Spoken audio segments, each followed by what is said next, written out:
It's unbelievable. Local councils are allegedly using taxpayer dollars to offer landlords 6 months rent upfront and full property refurbishments to house asylum seekers on long-term leases. But at what cost to citizens? Talk TV's Peter Cardwell and Jeremy Kyle dive into this exclusive story, and we will also unpack the critical leadership principles needed to prioritize citizens' service and security while addressing humanitarian responsibilities. Before we get into the discussion, if you love diving into political issues and enjoy hearing a principled take on them, then hit the like button, share this video, and subscribe to join the conversation. It will help our channel reach a wider audience.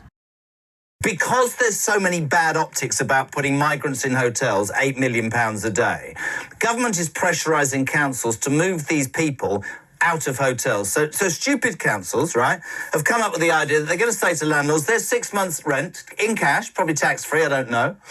We'll do a refurb of your house, all of which will be paid by the council tax rise that we promised not to give to the poor Brits who are struggling. They'll move in, we'll look good. 2 questions for you. 1, what the hell does that do to the British rental market? Because you and I both know how difficult it is to get on the property ladder for the younger generation. And B and 2, right, really good point from a man just now. Love to know from Reform Night if would tell their councils to ignore this. Is this something that can be ignored? But in terms of Brits, in terms of the Home Office said, we have a statutory duty to support destitute asylum seekers. What about Brits, Peter Cardwell?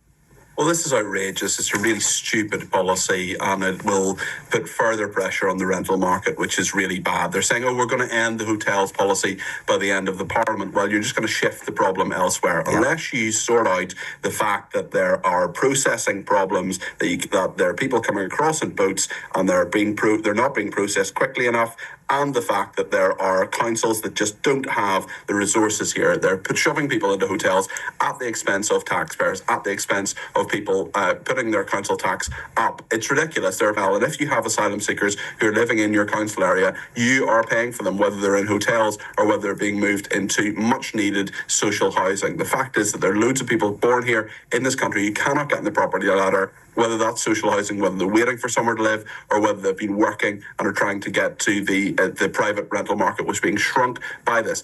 If you're a landlord, this is a really attractive offer. Do up your property, get the money, have guaranteed rent. These people are going to be there for some time to come, 6 months in advance. Lots of landlords will want that because they won't care who's in there. And the problem is that the guaranteed income doesn't come from nowhere. It comes from taxpayers paying their council tax. It's not fair. If Reform UK say they're going to reverse this, well, there's a political opportunity. But every time the government says, we're going to shut down those hotels, well, those people have to go somewhere.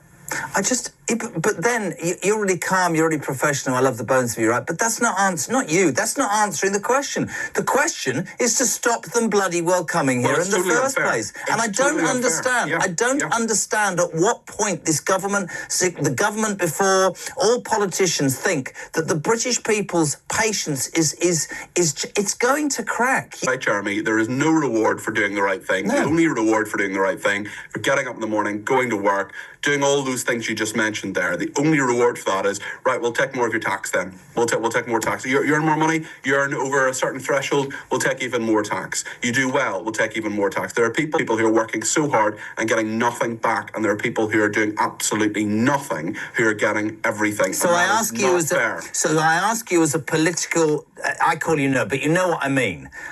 Are you telling me that these politicians cannot sense, feel or smell that is the feeling in this country? Do they not care? Do they not want a job in 5 years' time? Because the British people are so backed up with the unfairness of what's going on that they will speak. And whether it's Reform or another, I think we're watching somehow, in my own way, the British people realising finally that their voice is quite important.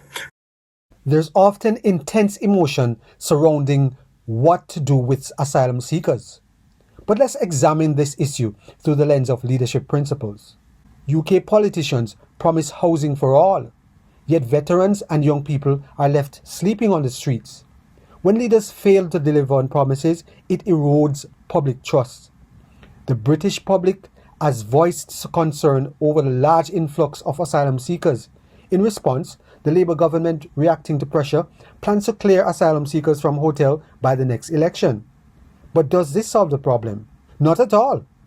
This policy shift the burden to local councils, creating a new challenge. Some councils are now securing private rentals for asylum seekers using taxpayer money. No effective government prioritizes non-citizens over its own people, especially when citizens face homelessness and hardship. This brings us to the need for transparent spending. Councils offering landlords incentives risk draining budgets meant for schools, hospitals, and other essential services. Why not protect local funds for residents and use international aid for asylum costs to avoid tax hikes or service cuts? The Labour government bears primary responsibility for these policies and must face scrutiny.